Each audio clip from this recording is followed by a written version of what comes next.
Hey guys. Hi.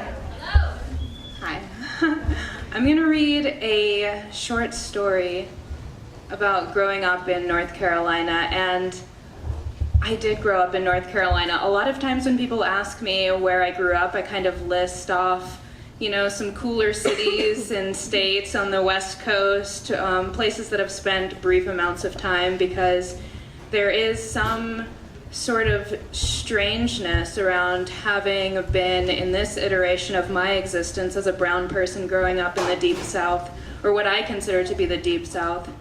So I'm going to read a short story that describes a little bit about what my experience was like and how the woods somehow guided me away and then back home.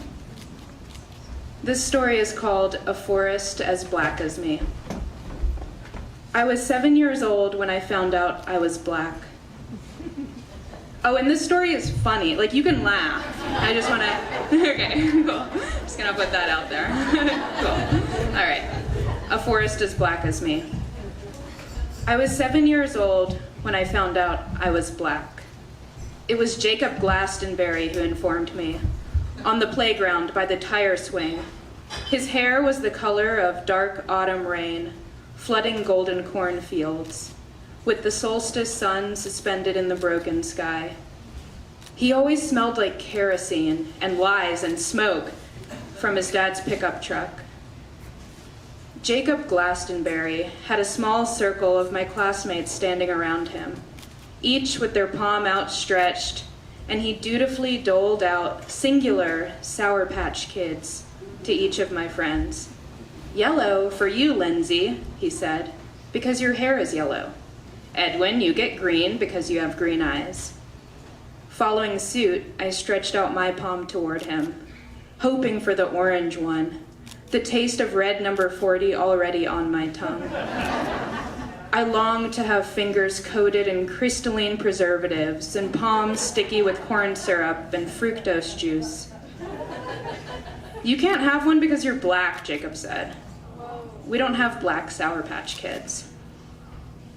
And his words, they hung in the air, stagnant and heavy like some Louisiana night.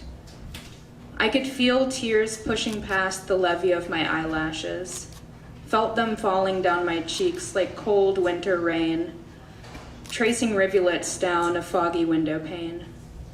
I pushed past Jacob and his kerosene tongue, and pushed past the old tire swing, and pushed past the oak trees and through the goldenrod field, and past the pine trees and into the rhododendron, and into the place where we weren't supposed to go, into that dark place, into that place as black as me, into the woods. Into the woods where you couldn't hear the bell ring, and you couldn't see the playground, and you couldn't smell the Sour Patch Kids, and couldn't taste that metallic flavor of embarrassment and shame on your tongue anymore. But in the woods, I became black like Jacob said, engulfed in midday's shadow, where pine trees offered their darkness unto the forest floor and let me sink in the depth of their beauty.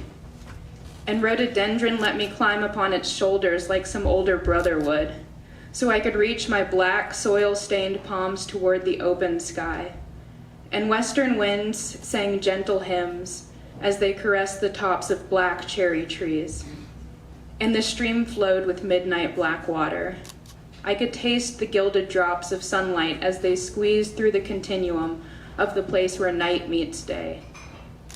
And I watched the holy matrimony of a black spider and an oak limb as she weaved a glistening web, invisible if not for the blackness of the tree. And I tasted dew from the moss covering the black stones, and watched black ants march down the length of a black fallen branch, a black parade in a silent forest. I've always found something honest in the blackness of a forest, the way mist clings to the blue-black sky like a whispered prayer, the way sunlight bows in the presence of shadows and drips from the edges of black pine needles. Finally, I felt proud that the forest was as black as me.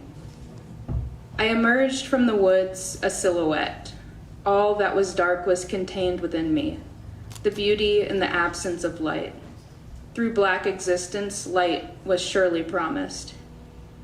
Jacob came to me at the edge of the woods, with our teacher in tow, and smiled at me through gapped teeth and violet eyes. "Sorry I called you black," he said. "I'm supposed to give you a Sour Patch Kid now." I told him I didn't want his damn Sour Patch Kids anymore, and I knew my mom wouldn't be thrilled that I'd said damn in front of our teacher, but I was a shadow. I was a shadow barreling through blind night, and I was the midnight sun, trading places with the waning moon. And it was 1999, and I just became black for the first time. There was beauty in the darkened woods, and I was enamored with the starless sky.